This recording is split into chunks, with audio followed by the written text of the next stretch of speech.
Welcome into the CHGO Bears Podcast.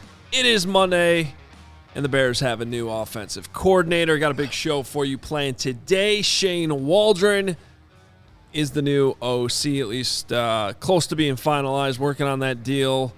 The Bears are with their new OC. We got a big show for you to break it all down. Adam Hoge, Mark Carman, Herb Howard with us here from the Bigs in studio with us. And a couple guests. We'll get to our first one here momentarily. First, want to give a quick shout out to all of our new diehards over the weekend. I love you. That's weird. I love our diehards. I do. Keeps growing. Lee, Greg, Jack, Kelly, Tyler, Roy, Graham, Jeremy. I'm not done yet. Kyle, Kevin, Keegan, Andrew, Kyle, Scott, and Colin. Let's go. Run it up. It's a big weekend watching football with the crew. Awesome to see people coming in. And let me tell you something. We will continue, or I will continue to just say, we really need you to become diehards. We love when you're a diehard. It makes our day when you're a diehard. I sleep better at night when we see diehards coming in. No, Carm thinks his strategy of begging is what's working. I think it's much more likely it's Greg Bragg's, basically living in the Discord and hanging out with these people, but Carm thinks it's his begging. So we'll do both. It's fine. Sure. Literally somebody said in the Discord, I heard the desperation in Carm's voice. That's why I did it. Okay. And believe me, I'm trying to, that desperation is, hey. Ain't too proud to beg. Listen, like I said, the guy in Kansas City who needed people to listen longer so he could keep his job. We need diehards. This is part of the model of what we're doing here. So thank you so much for those who have jumped in, and we plan on giving you 17,000 times the value. Hoge. Yes. So when allchgo.com/diehard to sign up. All right, let's bring in our guy. You know him well as PFF Brad. He's on Twitter at PFF_Brad. Brad Spielberger from Pro Football Focus. Who is all over this Waldron hire because he's been promoting it on Twitter basically for a while now. He likes Shane Waldron. He's got he put up some good stats. That was back on, I think that was like January 12th. So Brad, welcome in. We always love having you on the show. Give us your summary here of what you like about Shane Waldron and specifically the fit here in Chicago. Yeah, thanks for having me back. I tried to hint, wink, wink, Montez Sweat as much as humanly possible last time. So, that finally came through for us. So, Waldron I thought was a legitimate head coaching candidate when it looked like early in the year maybe the Bears were trending in that direction. He is, you're going to hear that he's McVay tree, Shanahan tree. He does have a lot of staples from those offenses, but he also has some unique wrinkles of his own. And the biggest thing for me is we talk a lot about pre-snap motion, using play action, using different things to basically make it easier on your offense and to put defenders in conflict, whether it's the end man on the line of scrimmage on defense or the second-level defenders at off-ball linebacker. Luke Getsy had plenty of motion. It just wasn't actually tied to accomplishing anything or creating throwing windows or creating rushing lanes. There is an intentionality to what Shane Waldron does. And then the last big thing for me is there's no tells with his personnel. So he had this super funky package he ran this year where he would have two tight ends as H-backs or basically just fullbacks, left of or right of Geno Smith with a running back behind them. They ran out of it. They passed out of it. They had play action, half field concept, high-low, reads out of it.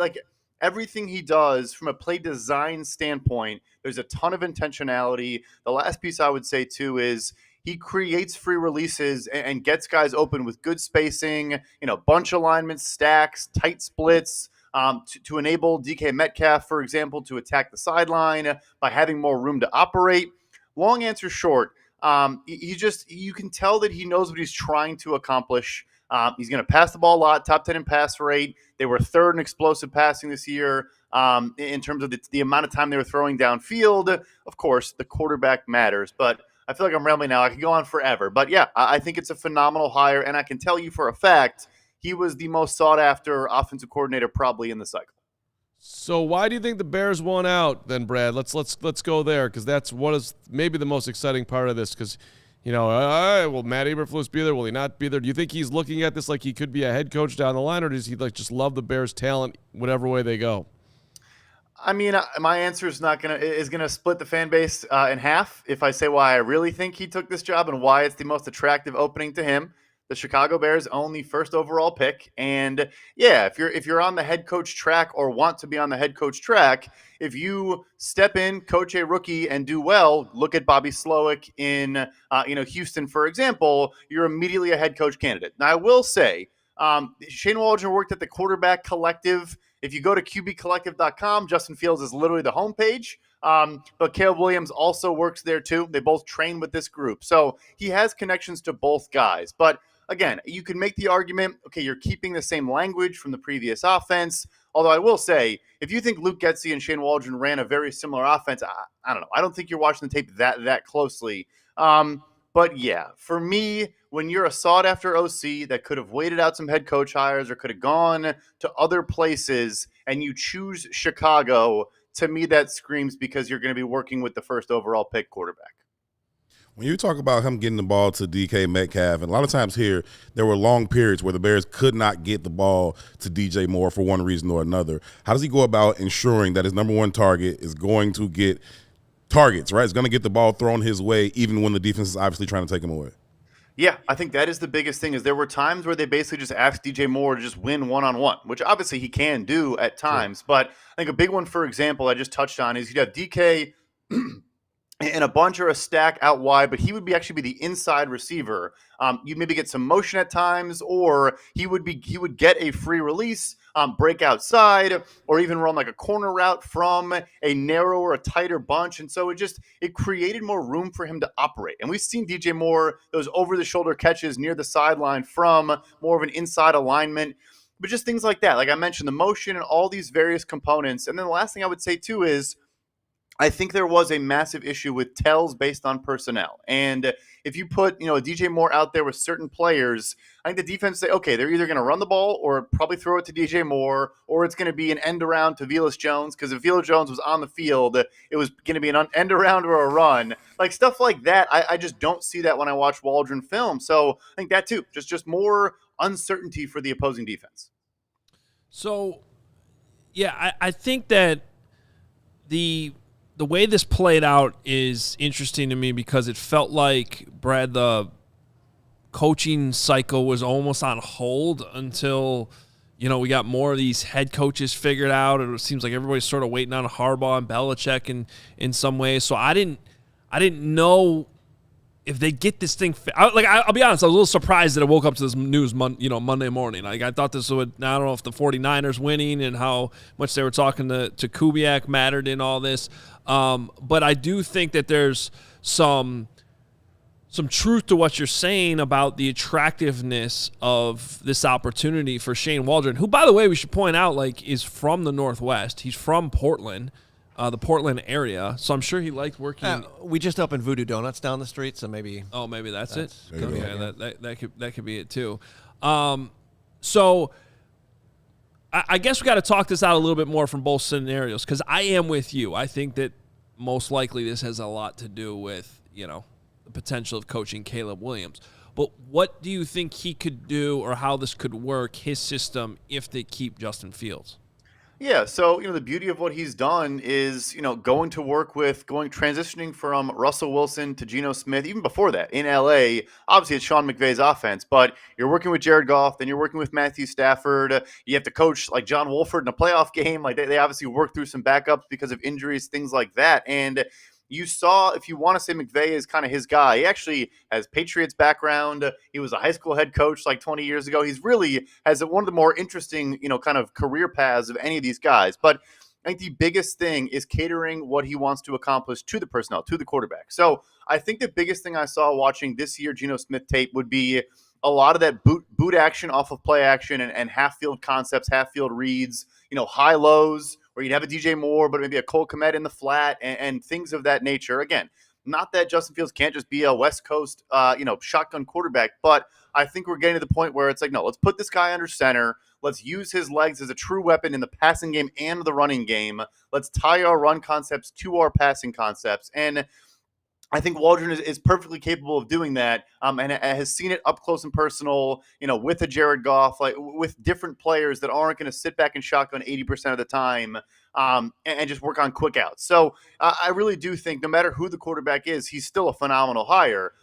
When you ask the question of like, why is it enticing to him? It just, that's how it kind of comes off to me. I mean, you look at Geno, right? From 2015 to 2021, he never threw the ball more than 100 times in a season. I mean, he played a grand total of 15 games, and a lot of that was in mop-up duty, taking one snap. Then he throws for 4,200 yards, and this year he throws for over 3,600. What did he do, Brad, in your mind, that unlocked Geno? And if it is Justin, we don't need him to do that. But he obviously saw something with Geno and used him in ways that he hadn't been used before. Yeah, so I think you jack up the play action rate, a high RPO rate as well. The top 10 in play action rate, I think they were like 14th in RPO rate. Actually, I'm looking at them right now, 12th. And then going back to Justin Fields, they were third in the NFL in the deep pass rate. So there was a lot of quick outs and underneath concepts and manufacturing easier throws. I think the big thing for him, too, is throwing the ball a lot on early downs and getting him in more favorable situations. They had the second best series conversion rate on first down. So converting a first down into a new first down. They weren't trying to run, pass, and getting third and manageable and all these cliches you hear about bad NFL offenses that don't know how to win in 2023. Like, that's not what Shane Waldron is trying to accomplish. So I think it would come back to that, is a lot of shot plays, a lot of attempts at explosives, tap into Fields, who's one of the better downfield passers in the entire NFL. But maybe the volume is a little bit lower. Maybe you're only throwing the ball 21, 27 times a game, but it's way more efficient and way more explosive. I'm here for that, Brad. I like that. I'm a big Justin Fields guy, so I'm only viewing this thing from the perspective of what does he do for Justin. I know that that's a very, very real possibility of Caleb getting here, and I would be excited about that too.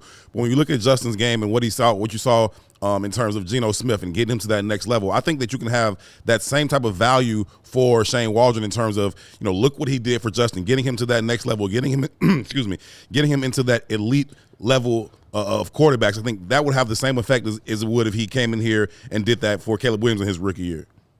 It's true. No, it's a good point. Right. If you go in and say, hey, this offense from a passing perspective, and it's not just Justin's fault, right? Obviously, they fired Getsy for a reason, and I don't think the league was particularly shocked by that. Yeah, it would also be a great resume booster. And I think what you saw there with Geno, his time to throw came way down, and they really worked on, again, like when it wasn't the explosives, it was a lot of just when they were attacking the middle of the field. And the biggest thing for Justin to work on that Waldron probably would help a lot is manipulating defenders with your eyes, holding up safeties, or even moving linebackers to create these windows on slants and quick outs over the middle that, was it schemed out perfectly? Probably not. But I do think, Fields kind of struggles sometimes. And just like hitting a quick slant for 7 yards and just getting it out. Not entirely his fault, but I think manipulating defenders with his footwork, with his eyes, all of that is where Shane Waldron would be a massive benefit as well.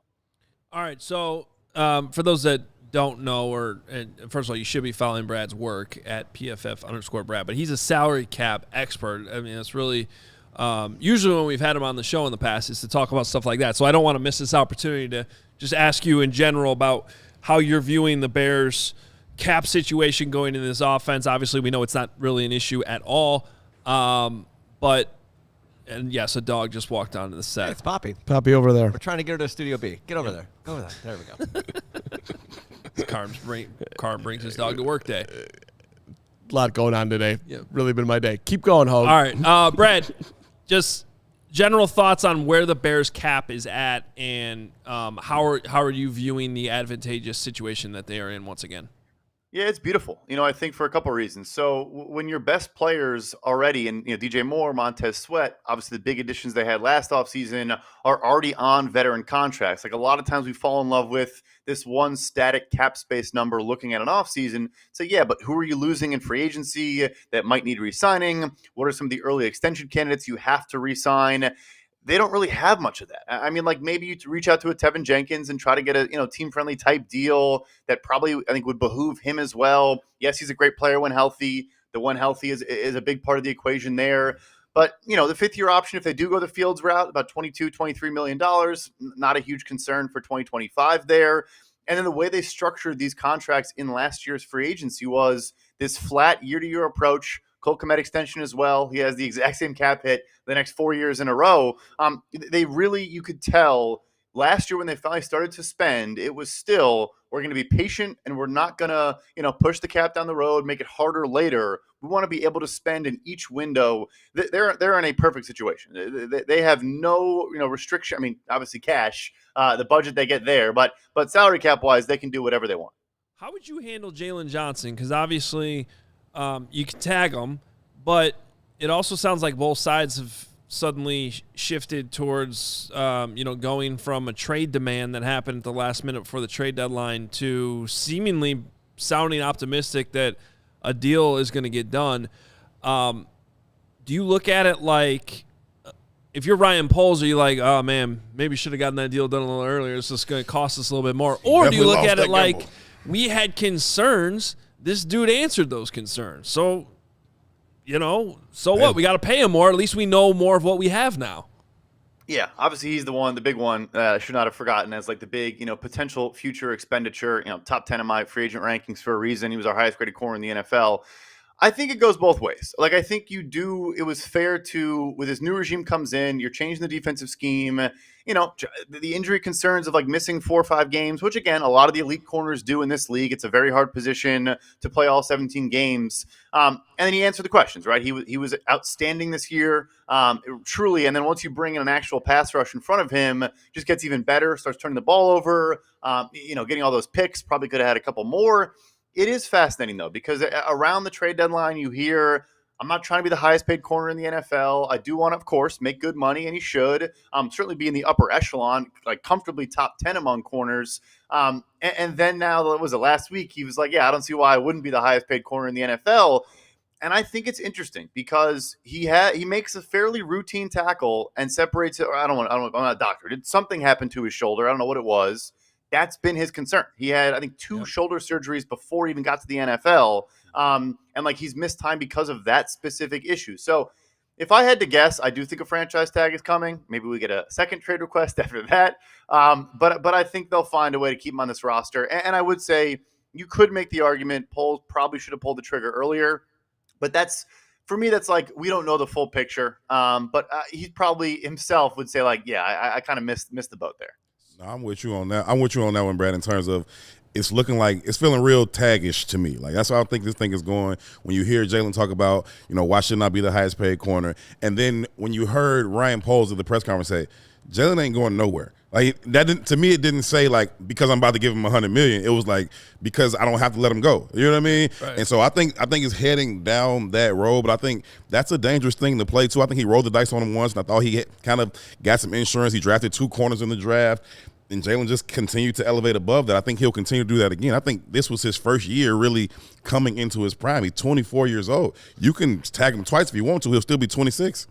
Yeah, I'm hearing it differently. I think they're signing him, but maybe you guys will all be right. Hey, along those lines, though, do you think this changes anything as far as, looking at Bears free agents and whatnot? Do you think this changes anything for Darnell Mooney? Because you had – you got 2 1,000-yard receivers in DK Metcalf and Tyler Lockett last year, and they were right at it again this year. And I don't, it obviously did not go the way Mooney wanted it to go or the Bears wanted it to go either this year. But do you think it changes anything with Waldron? It's an interesting thought. If I had to guess off the top of my head, he probably ran way more 11 personnel than Luke Getsy going back to the Packers days. Again, they're not really a 1-for-1. I know they're similar kind of in their background, but not really. So maybe I just still am not sure the Bears view Mooney as a perfect fit. I think they want these like bigger receivers that can block a little bit better out in space. Like, not blaming Mooney, but how many screen passes did we see where he's supposed to be the lead block for DJ Moore and the play just got blown up? And it's like, they shouldn't be asking him to do that. Like, that's their fault for asking him to do that. But so, yeah, I wonder. It's a good question. Because, like even JSN, their slot guy is like 6 foot 215. Like, I know people think he's this small player. Like, he's not. So it's a good question. I would say not really a meaningful difference if I had to guess. Yeah, I mean, the one thing I think we can all agree on, Bears need more weapons, and if they want it to look like it did in Seattle, that they're going to have to get. And I think Ryan Poles is going to address that. We always talk, last thing for you, Brad, Carm always trying to talk Poles and fails at it. I think Brad does a great job of speaking Poles. I'm open to hearing Brad speak Poles. Well, just in general, you got any favorite? Like, if you could build this offseason, I don't want you to go through the whole thing right now, but like, top targets, especially now that you know who the OC is? Like, what would you do if you're Ryan Poles? What are you prioritizing? We spend way too much time talking about the quarterback on the show for good reason, but beyond the quarterback decision, what do you want to see happen? I think you're praying that Rome Odunze is on the board at 9. I think Malik Neighbors and obviously Marvin Harrison Jr. will be gone by then. I frankly think both could be top 5 picks.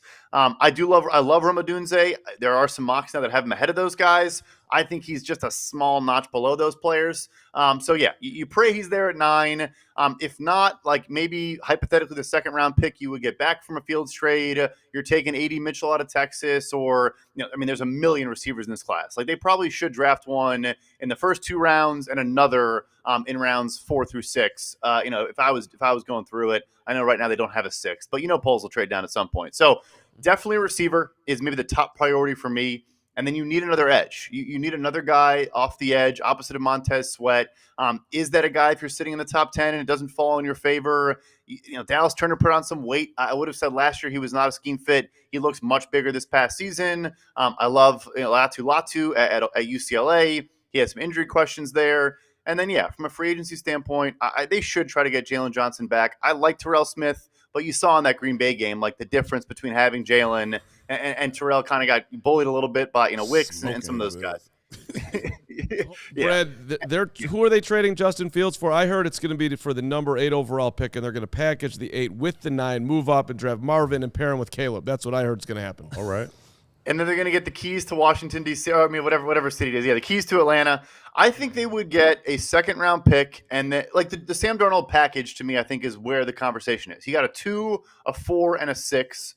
Has Fields been better than Darnold was his first couple of years? Yes. Do I think more coaches back then were like, oh, the Jets just totally failed Sam Darnold, and we could fix him and make him work? I think he kind of was viewed in that light, which obviously is not correct. But yeah, so I think you're getting a 2 as the top draft pick, and then more on top of that. I got one more. With Shane, do you think if they go the Caleb route that he can come in here in this offense and hit the ground running? I do, 100%. So like I mentioned, he's already working with this group that Shane does work with. He's working with Rich Scangarello. There's videos out. I'm sure he's working on his footwork and timing and all these little intricate details. Look, you're not going to get a CJ Stroud situation every year. I find the conversation on Caleb, and also I should say, we're making this binary Caleb or Fields. I think Drake May might go first overall. We shouldn't not talk about that. But anyway, and some people are going to start arguing he's a better fit with Waldron, which I would need to watch more to get there. But anyway, I do. I think Caleb's floor is not appreciated. He can play in the quick game. He has a lightning quick release, which I think was my biggest takeaway from CJ Stroud. What I'm going to value more in evaluating quarterbacks going forward is a quick release like that. It opened up so many windows and enabled him to make so many throws because he has the fastest release like I've ever seen. And Caleb has that quick twitch too. So yes, I think this could be a playoff team. I'm not expecting it, but I think this could be a playoff team with a rookie quarterback next year. Brad, any chance he's been up in Washington? Any chance he loves Penix? Not first overall. No. You have to move down to do that, but. Yeah, I mean, I don't see why not. I mean, a guy, again, who has a pretty quick release, can throw absolute nukes. I mean, if you want to go that route of going the competition route, maybe like you add another guy, you take it slow, I suppose. But I personally probably wouldn't take Penix first round. I love what he did this year, but 24, 2 ACL surgeries, shoulder issues, he's awesome. But to me, he's not a first round pick. He speaks Poles. He speaks Waldron. I don't know if he speaks Flus. I don't know if anyone does. I don't know if anybody speaks Flus. That's why we love Brad. You did say at some point, Brad, this was your number 1 choice. This is who the Bears should have hired. You said that, right? Absolutely. Okay. He's all over it. He was all over Montez Sweat, too. All right. Crushing it. There he goes. Brad Spielberger, thank you very much. We appreciate it. Appreciate you, Brad. You're the man, Brad. All right, at PFF_Brad on Twitter. And, of course, you can read all of his stuff, Pro Football Focus. And he's just always the goods. And we always have Brad on a lot in the offseason, especially between this time period to free agency. So you'll be hearing from Brad again. Brad makes you sleep better at night. I think Brad just calmed anybody in Bears Nation that didn't like the hire, or at least half the people. You know what doesn't help us sleep? What would that be, Adam? When Carm's texting us at 6:30 in the morning, just for Waldron. real. I did Waldron. I had my phone on silent, so I saw that text at 7:52. Yeah, I didn't see it right away either. So I'm but up. I knew subconsciously something was wrong. I'm up. I have the news. Uh-huh. Lawrence is on the show. Herb's on the show. Hoge's on the show. A lot of times, CHGO Bears, by the way, all the time except for this time, we always break in when there's live stuff. So I didn't want to I put it into the Slack world. Nobody responded. And then I'm sitting there like, well, should I or should I not? And I decided that I should. So I sent you all a text. And then Hoge's response was, why did you just tweet it from CHGO Bears? Which is the correct response. Which would, yeah. We would have seen it. It was a fair point. I didn't think of that. But I did think, I was thinking live show right now. Bears. 6:30 a.m. Let's do it. Let's go. This is the news. I This mean, is honestly, huge. you and Bragg should have done it. I don't know. I mean, I had that thought too afterwards. Next time, I don't need to wake anybody else up. I just need to Greg was already awake. Yeah, he he's never got went the to bed power. last night. He's loved his right. power in the StreamYard. Yeah. So We should. Listen. I got it for next time. This is the one time ever that breaking news happened that we didn't do it. My brain was not working properly yet. I wasn't firing on all cylinders. I just immediately thought you wanted to meet at the Waldron deck outside Soldier Field. I was like, why do you want to meet me at the Waldron deck? And he was like, it's sunny outside. It's a good day. I was like, whatever, man. Well, I said I'd be willing to. It's we just got through the Arctic thaw. We're here. A little light rain out there. It's a beautiful day for the Waldron Basically deck. spring again. No doubt. No But- doubt. But it's good to see the 3,000 plus that are with us right now. So it all worked out. What's happening, good people? Yeah, I got more thoughts on Waldron. Of course, we got Super Chats to get to. We have another guest from Seattle coming on to give us somebody who covered Waldron on a day-to-day basis to give us more insight. So we got all that coming up. But first, I always love having the Empire read on days that Herb's here. Because he's the only one who can, do the jingle properly. Love that phone number. I mean, I take offense to that, but okay. It's okay, Lau. Everyone's got beef today. We'll do it together at the end of the It's read. beef. Who's got beef Monday? It's Beef Monday. Beef Monday. With Empire today, you can get shop at home convenience, the right product for your needs, quick and professional installation, and a low price guarantee. Empire today is the best place to get new flooring. Because of that, they have copycats. But the reality is that Empire cannot be beaten on quality, service, speed. So competitors advertise low-quality products that Empire simply won't carry. Empire won't promise the lowest prices because anyone who does that is putting flooring in your home that they wouldn't put in theirs. But Empire's philosophy is to help you find what you need, not overwhelm you with thousands of choices and substitutes. What they leave out of their selection is as important as what they put in. Empire's product team exhaustively combs through thousands of product samples each year to find the perfect styles. Their virtual floor designer will make it quick and easy for you. Schedule a free in-home estimate today. All listeners can receive a $350 off discount when they use promo code CHGO. Restrictions apply. See empiretoday.com/CHGO for details. And when you're looking to buy your tickets in the secondary market, you know where to go. And in case you don't, I'm here to tell you. Game Time Tickets. Download the app right now. And you can get the best value in the secondary market with the easiest buying process. As I'm looking, wow.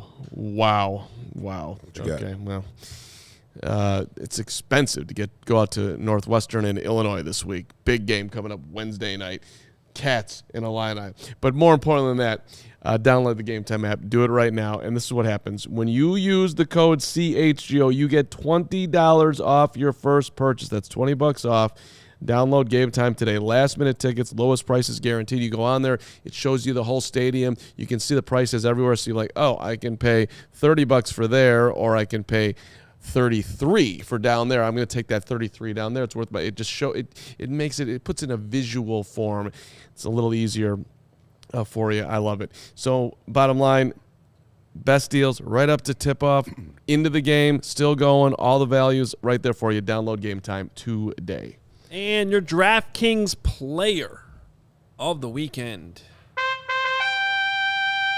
Got to give it to Lamar Jackson. Continuing to get the job done. Mahomes was great yesterday, too. But, I mean, Lamar just making it so easy right now. 16-22, 152 yards passing. So, not a ton there. Some would maybe call that a Justin Fields line. Some would call that winning football is what we would call that, Hoge. 2 touchdowns, no interceptions. But, of course, he put up 100 yards on the ground in 2 touchdowns. Sounds familiar. I love it. Yeah. and I don't know where this note came from. I'm assuming you put this in here, Carm. First quarterback since 1948 in regular season or playoffs with at least 2 touchdown passes, 2 TD runs, 100 yards rushing, and a 100 passer rating in the same game. Sure did. Wow. Pretty amazing. It's a very, very rare skill set that only he, Justin, Josh, and Jaylen possess. Who in 1948 did that? That's a great question. I assumed that was part of the reason he put it in. 1948 NFL quarterbacks. That's a Is it phenomenal. Bobby Douglas? I was going to say, it probably is Bobby Douglas. He threw 2 touchdowns? No, come on, Bobby Doug. It could have been a Sammy Baugh. That's aggressive. Slinging Sammy Ball. Slinging Sammy had 2,599 yards. I'm going to go with Slinging Sammy. Okay, so but your other options would be... I just thought you'd put it in and have the answer for us. Well, Sid Luckman that year was 8th in the NFL and with 1,047 yards, but I don't think it was Sir Sid. The note came from ESPN.com, so we should give him credit. A lot of supers rolling in, including the Duke just threw this in for $50 on a Monday morning. All right, Duke. Afternoon. The Duke, $50 because my guy Herb is on the show. Marvin Harrison Jr., no matter what. Me and the Duke, we be right here. I'll be right here with you, Duke, every single time. Get the best player in the draft. He's in Columbus. Yeah. Yeah. That's a beautiful thing. I know you What are you disagree. looking at me for? No, I thought you were going to have a better thought than that. I was let down. My apologies, but I just got completely rattled by Sammy Baugh. Sammy Baugh in 1948. Sid and, Luckman. My bad. And Sorry. Sid Luckman. And yes, we know Bobby Douglas was not in 1948. It was a joke.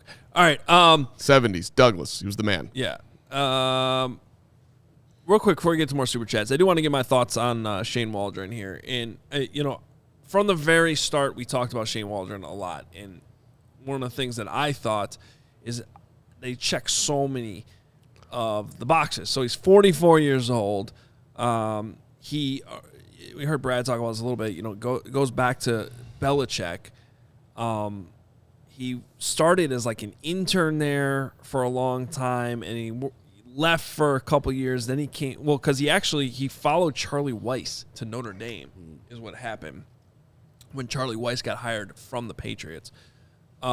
And then he ends up back with the Patriots, ultimately ends up as the tight ends coach. I have no idea, and one of the things I would love to ask him whenever he gets introduced here is why he all of a sudden he went from the Patriots to one of those defunct other leagues. Really? Yep. And then, was bounced around, I think, a couple colleges. He ended up at UMass. So I don't really know what happened there. But he resurfaces with Washington under Sean McVay as a quality control guy to the point that when Sean gets the job to go to L.A., he goes there, becomes his passing game coordinator, has a lot of success, ends up getting the play calling opportunity to be the OC in Seattle. 3 years of play calling experience, which is a box I love having checked here. Thank you for that one. And then I want to throw in the offensive DVOA ranks as well. You guys know I like DVOA, and this is a guy that over these 3 years, 7th with Russell Wilson back in 2021, 13th with Geno, and then 12th with Geno. And Drew Lock. Don't forget Drew Lock. Yeah, and Drew Lock. But got to start somewhere, and if you're in Chicago, you would love to have those offensive DVOA numbers. Because it's just a different stratosphere than what in some ways still a little bit middle of the road. But I think that you get the play calling experience, you get a track record of success with the types of quarterbacks here. That is something from the very start I have said. I know everybody's having this fun game on Twitter this morning. What this means for Justin? What does this mean for Caleb Williams? I have said all along, Shane Waldron, one of the reasons why you'd want to hire him is he fits both scenarios very, very well. I think he can work with Justin Fields.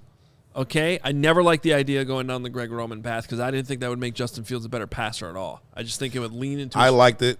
Yeah. I know you didn't like it. Well, I think you get more out of him in the running game, but I don't think he develops passers. I don't think he would. I think Justin would just be the same guy from a quarterback standpoint. I agree with you, and I'm still on the other side. I agree with you that Greg Roman doesn't necessarily make Justin Fields a better passer, but I just think that you can win football games with Justin Fields the way he is. Just same way I think you can win football. I don't think Lamar Jackson is a much better passer of the football than Justin Fields is. You lean into what that guy does well. You build a system around him, and he's out there getting it done even without his number one target in Andrews. I know that, they got Zay Flowers and OBJ now, but when they get him back, if he comes back next week, they'll probably win a Super Bowl. Andrews I'm talking about. But one of the reasons why I like Waldron ahead of Roman is just that I think that he's also capable of leaning into Justin's strengths. Sure. While I don't hate this pick. While also getting more success in the passing game, especially when you see some of the deep ball concepts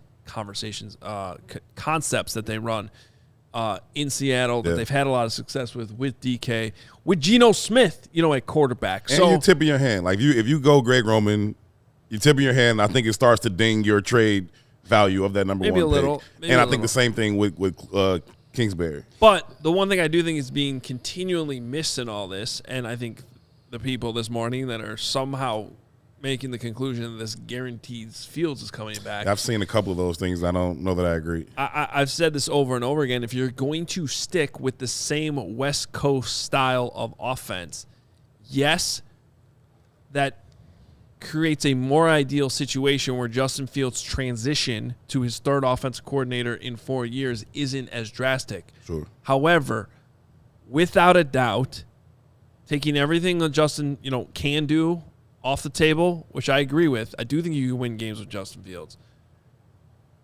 Caleb Williams' style and his quick release and his ability to get the ball out quicker than Justin fits the West Coast offense better.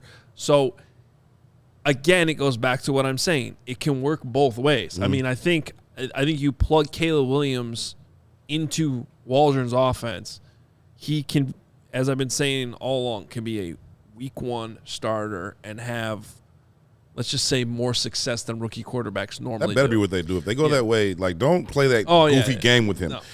Draft him, meeting number one, he's in the main seat, and he gets all the reps until the season starts. Okay, so let's just speak some logic into the whole Justin Caleb thing. There is no way they sat down with Shane Waldron and said, who do you want to coach at quarterback, and allowed somebody that they're thinking about hiring as an offensive coordinator to have that level of input on what they're going to do. Mm-hmm. They're also not going to tip their hand to who they're talking to. This is the plan. By the way, we don't care what you think about Justin. Let me just tell me what you think about Caleb. They're not going to do that either. So clearly he had to check off both boxes, right? No, I disagree with your first point, though. I would want to know who they want to coach. So I think I'd imagine they probably asked him who, but I agree with you, Carman. They can't. Okay, let's play that out. Who do you want to coach, Shane? How would you answer that if you were Shane and you wanted this job? No, but what I'm saying is, I would want to know the answer to that question. I'm not saying that if you're so narrow-minded, what you're trying to get at, I feel like, is if you wanted Shane Waldron, you're letting that dictate your quarterback decision. That's not. I'm trying to get that he. There's no way that Shane Waldron has any impact on what the Bears are going to do. Correct, but that's still, you interview all these guys and you go, who do you ideally want to be coaching? Which quarterback do you think fits your system the best? And then once you compile that information, it helps inform who you ultimately hire. That's a real dangerous answer there, though. If you want the job and you're him, like if I was him, I'd be saying, I can coach up Justin. I love what Justin can do. I also feel like I'd have an incredible amount of success with Caleb. Well, one of the reasons why how would you answer that? But one of the reasons I like this hire is I think Shane Waldron was a position of power, a position of leverage. Shane Waldron was going to get a job somewhere no matter what. He didn't have to be desperate. Right. If anything, I think the Bears, he would have been smart to be picky about. Because what if he doesn't like Justin?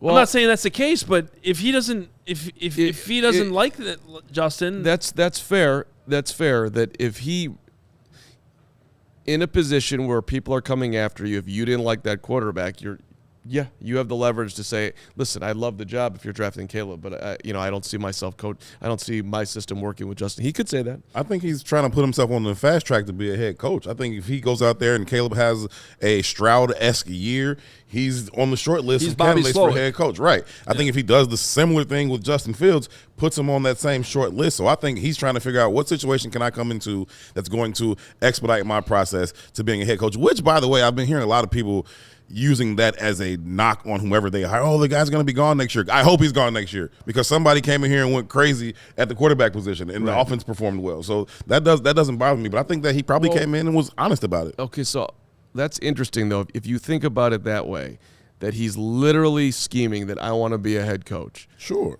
Of course he is. And he knows that he can get a job, period. Then doesn't that make you think that he's pretty damn confident they're going to be drafting Caleb? Wouldn't you logically conclude that? Oh, I think it's the same for either. I really do. I think it's possible. To me, it seems a lot more logical that he would be thinking that Caleb's coming here and he's going to take off. If that's how you're thinking about it. Dan Orlovsky was banging the table before last season that Justin was going to have an MVP season. If Shane gets him there in that conversation with his own style of ball, then he's going to be on that short list either way. All right, we got another Seahawks guest coming up here in a second, and we will hopefully get even more insight on Shane Waldron here momentarily. But first, if you are in the market for a new vehicle, listen up because we have great news for you. Our partner, Ray Chrysler Dodge Jeep Ram in Fox Lake, is starting their Ray Resolution with the Start Something New sales event. You know what that means? You'll be able to shop incredible savings on every new vehicle in stock because they want to clear the lot to make room for brand new 2024 vehicles for a limited time. Get up to $9,000 off on new Jeep models with dealer discount. That's not all. Shop their last call on remaining 2023 Dodge Challenger and Charger models, including Hellcats, Scat Packs, and more.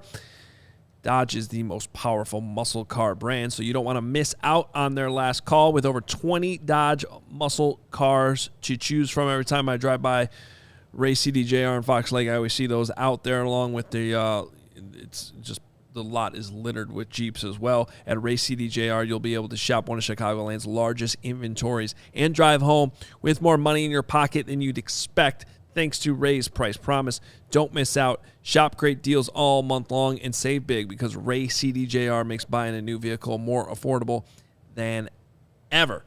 Fans can get a free oil change when you mention CHGO at the service center or mention CHGO when you book online at raycdjr.com/service. Again, that's raycdjr.com/service, and you can get that free oil change when you stop in through the end of the month. If you are in the market for a new vehicle, then you have to check out the team at Ray Chrysler Dodge Jeep Ram because they are the only team we recommend. Visit them today on Route 12 in Fox Lake. For more information, visit Ray CDJR in Fox Lake or raycdjr.com. Serving the community since 1963. And a shout out to our friends at DraftKings Sportsbook, the official sports betting partner of the NFL playoffs. The offer is huge, and they're helping you make the playoffs even more electrifying. New customers, you can bet $5 on any game. You get $200 instantly in bonus bets, $200 depending on who you're taking this upcoming weekend, which we'll get into as we move across this week and dive into it, although I already know that I'm taking the Chiefs. Download the DraftKings Sportsbook app now and use the code CHGO. New customers can bet $5 to get $200 instantly in bonus bets. Only on DraftKings Sportsbook with the code CHGO. The crown is yours. Gambling problem? Call 1-800-GAMBLER or visit www.1800gambler.net. In New York, call 877-8-HOPE-NY or text HOPE-NY. Connecticut, help is available for problem gambling, calling 888-789-7777 or visit ccpg.org. Please play responsibly. Have a Boot Hill Casino and Resort in Kansas, 21 plus. Age varies by jurisdiction. Void in Ontario. Bonus bets expire 168 hours after issuance. See dkng.com/football for eligibility and deposit restrictions, terms, and responsible gaming resources. Ravens, Lions. That's your pick? Yeah. Wow. I heard you say you're going Chiefs. You're betting against Patrick Mahomes, huh? Yeah. Okay. He hasn't won them all. All right, let's He's won close to them all. pretty much. He's been to them all, for sure. 6 straight years, 6 times in the AFC Championship game. All right. Are we going to try to bring Bob in here? Give me 1 second here. Where is this thing at? All right, we're hoping to talk to Bob Condata, who covers the Seattle Seahawks. He is the man in Seattle, but we're trying new technology for Bob, and we'll see if it works out here. But Bob, go ahead and say hello to us. okay. No. It's not. It doesn't seem to be doing anything. See Bob in the green room. Hold on. Bob looks good. Let me try one other thing here. Give me a second here. Let me do this. All right. Just let me know when you think we have them. In the meantime, yes, the football was very good this weekend. It really was. And Where are you at, if I can ask both of you? As DeMarcus Walker's tweeting out, see? Look yeah. at that guy in Baltimore who won an MVP and is about to win another one in Lamar Jackson, who's our DraftKings Player of the Week. Justin can do exactly that. Did you have that thought at all? I mean, Bears players are tweeting it. I'm completely aligned. I tweeted a very similar tweet. Okay. I get it, but like, the dude's going to be a 2-time MVP. Yeah. Yes, Like, he is. Do you know how many people got in trouble thinking that their quarterback could be Tom Brady during the Tom Brady era? Why can't my quarterback be Tom Brady? This Tom Brady's 6th-round pick. That's foolishness. But at some point, it's also foolishness to think Justin Fields No, it's not. can be Lamar Jackson. Stylistically, yes, he absolutely can. There are no throws on the Yes, field that Lamar. stylistically. I'm talking about realistically. I'm talking about realistically. There are no Okay. throws that Lamar Jackson can make that Justin can't. They can both make outstanding, amazing, jaw-dropping runs and make athletic plays. But he doesn't. What do you mean he doesn't? He doesn't. doesn't do what? He doesn't do what Lamar Jackson does. He doesn't throw for He doesn't 4,000 play for the yards. Ravens is what he doesn't do. Okay. He doesn't have that type of infrastructure, that type of play calling, that type of talent around him, not an OC that leans into what he does. Like, Justin Fields has made plays that only he and Lamar Jackson, maybe Josh Allen, maybe Jalen Hurts, maybe Patrick Mahomes can make. Like, it's that kind of rare skill set, and people refuse to understand that there's more than one way to win a football game. Everybody's like, it's got to be 350 yards passing and 4 touchdowns. No, it doesn't. It doesn't have to be that way. You just have to win the game. There's lots of ways to do it.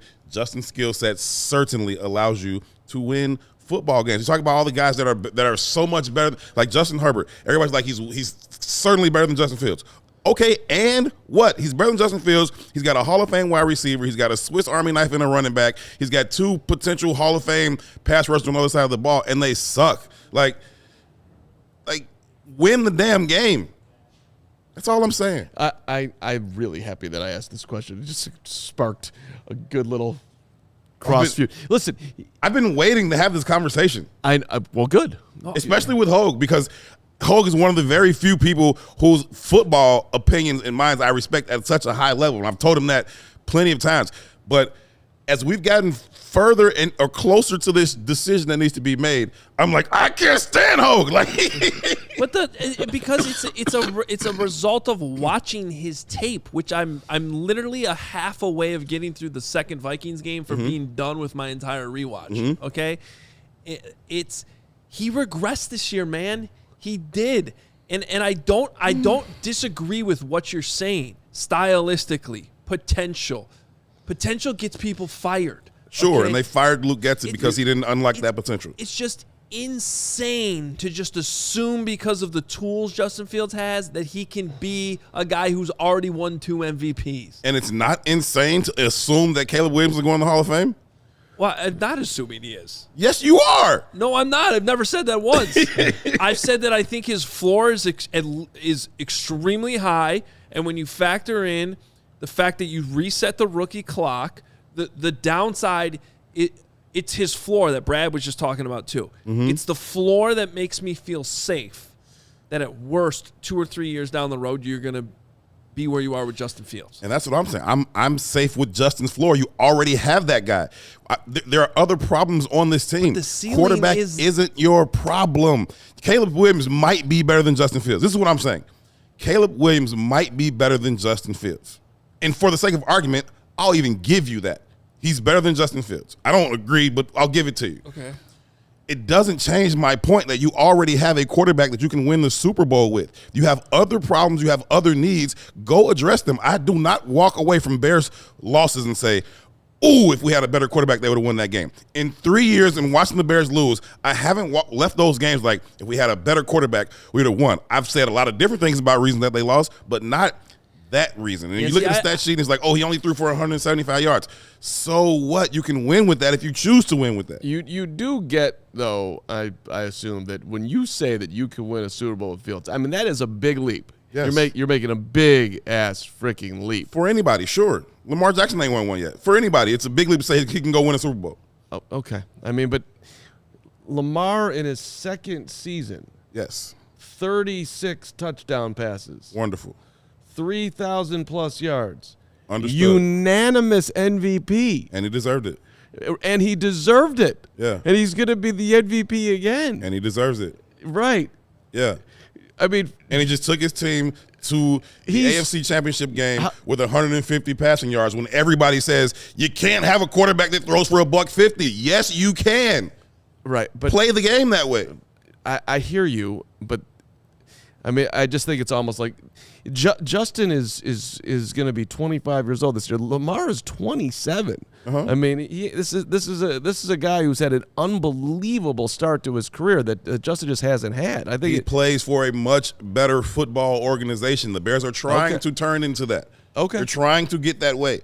I don't think that kid's the problem. I think you're forgetting that Lamar Jackson's wide receivers for most of the time he's been there have been pretty bad. Yeah, they've been very bad. I agree with you. It's been mostly about the tight end as his number one target, for sure. So I just – But again – and they fired their OC last year. Like there's much more evidence that the success that they've had there is because of their quarterback just being good for having the MVP. Yeah, I think the Bears quarterback is good. I don't think they've utilized him. I don't think they've put him in advantageous there's no question positions. that's true. There's no question that's true. Right, so just do that and he'll be fine.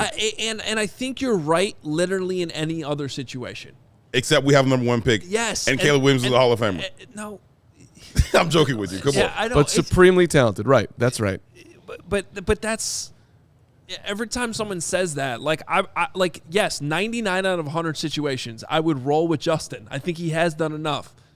But this is the one. This is the one exception. It's not just that you have the number one pick, but it's the number who the kid is. It's who the kid is. Well, let me ask you this question: do you agree that it's a bigger gamble for the Bears and Ryan Poles, who's going to get more time bringing in a rookie quarterback, talented dude at the top of the draft? Would you say it's a bigger gamble for the Bears to stick with Justin? I wouldn't give him more time if Justin goes to said other team and explodes. I'd be pissed. Right, especially if Caleb comes in and he struggles. And I think that the Bears have positioned themselves with the Montez Sweat contract, with Cole Kmet's contract, with DJ Moore's contract. You're trying to win this thing in the next 2 or 3 years. You did. So maybe the kid's ready to do it 4 or 5 years from now. You painted a scenario where, yes, you look that, okay, Caleb comes in, struggles, and Justin goes off and takes off elsewhere. Okay, yeah, sure. But I think that's as big a gamble. That's all I'm saying. But wouldn't you agree that the odds are much greater that Caleb comes in here, plays at least somewhat well, and Justin goes somewhere else? It's gonna have to. There's no guarantee he's even gonna get to be a starter. Like I don't. Now there are 32 quarterbacks better than him. But it's a great. It depends on the situation he goes to. I'm just saying it's a greater risk. All I'm saying is it's a greater risk for the Bears to pass on a guy who could be a supreme talent. The thing that sucks about this whole thing is that, Herb, I agree with everything you're saying. With the one thing I don't agree with is that maybe his ceiling is Lamar Jackson. Mm-hmm. But I think assuming that he would just be Lamar Jackson even if he was in Baltimore is not giving Lamar Jackson enough credit. Not assuming that, and I'm not trying to disrespect Lamar Jackson. He's phenomenal. He's like top tier, like generationally speaking. Yeah. I get that. I'm saying that style of football, which is clearly a skill set that Justin also has, you can win football games with. And the narrative that you can't, in this day and age, you can't play football that way. The hell you can't. Yes, you can. Well, and that's not what I'm arguing. I agree with you on that. I think that the Bears should have and can and honestly will. If they keep Justin, they will win more games.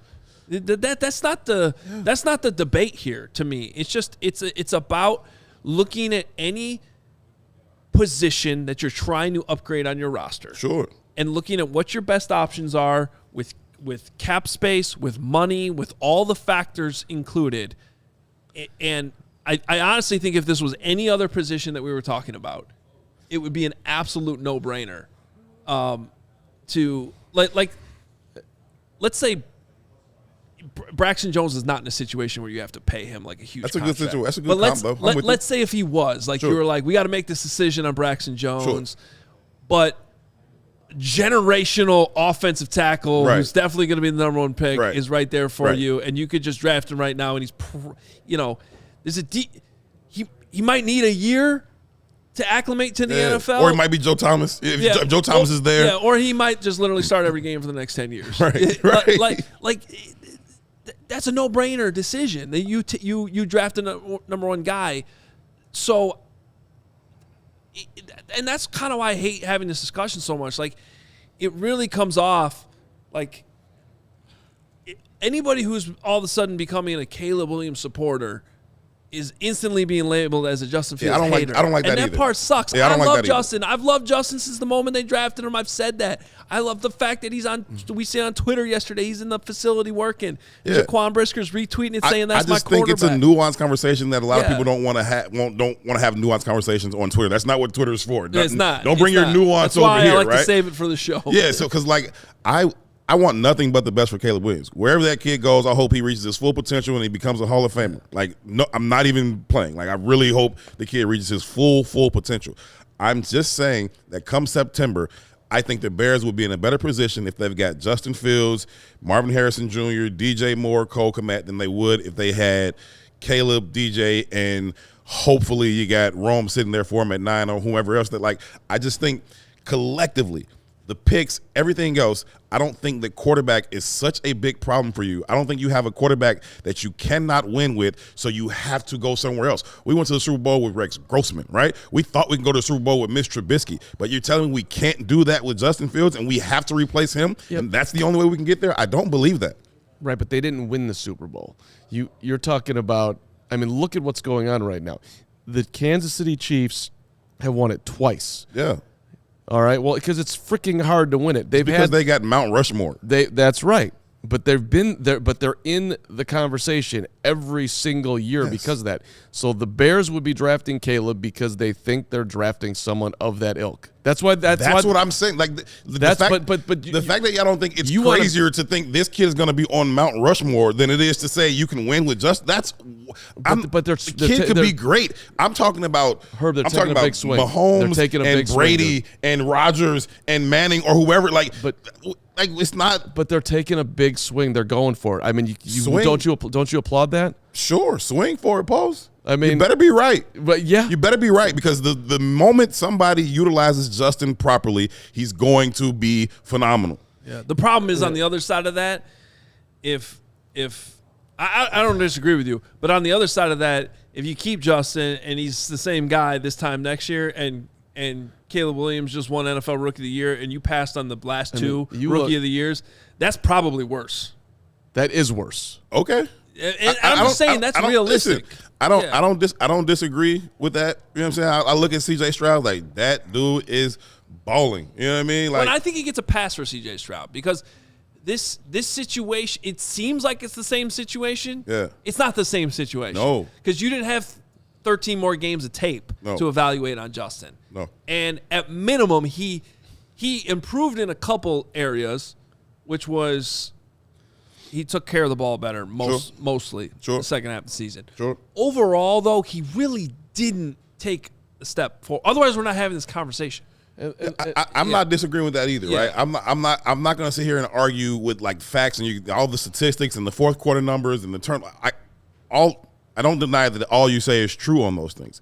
I'm simply saying there is a way to win football games other than this traditional way that we seem to be set on. Like, we can't play any other way. It's not true. All you have to do is win this week's game. Whatever that requires is what it requires. If we run it 40 times, we run it 40 times. If we throw it 40 times, we throw it 40 times. Don't tell me about your system. Tell me about your roster and then tailor a game plan to make them most successful. Well, I agree. And that's which brings us back to Shane Waldron. Exactly. That's why he's here. Which while I've said it on this show, I've been saying it all along. I do think that he can work with both of these quarterbacks. I also look at the West Coast style offense, and I find it hard to believe that he gets it out. Maybe I'm wrong, and I'm sure he'll paint a different picture whenever he talks to the media because he's going to say he can work with Justin. They're going to take that thing up into the trade or whatever. If I could have been, a fly on the wall that interview, I have a feeling that when asked the question, which of these two quarterbacks fits your scheme better, he's going to say the quarterback that gets the ball out faster and has much more evidence of timing routes and things like that. See, that's like the interesting part of it to me right now because I feel like I'm a step slow on strategy and these things and how these things get played out. So, but just talking it through on the show today, it just seems to it, and maybe I'm wrong too, but it feels a whole lot like Caleb. Just that's his strategy. But I would have said that about any West Coast system. I got it. Like, and that's the problem with Justin is that honestly, because I agree with what you're saying, Herb. Mm-hmm. I do think if you bring it and Greg Roman probably would have done that. Sure. But and by the way, he's just never going to be the quick, on-time quarterback. And I'm saying he doesn't have to be. Right, but he might in this system is the problem. And for the record, probably not. You know what I mean? Probably not. But I just think So I'm with you. I think it's definitely like every time somebody asks me what I would do, I'm on record with that. When they ask me what I think it's about to happen, I think they're about to draft Caleb Williams, right? Yeah. Right. And fine, I'll root for the kid and hope he brings the Super Bowl here, right? Yeah. I just don't think that your quarterback is such a big problem that you have to go that way when you have another path. I think that you look at like the Brock Purdy's and no, Brock Purdy's better than Justin.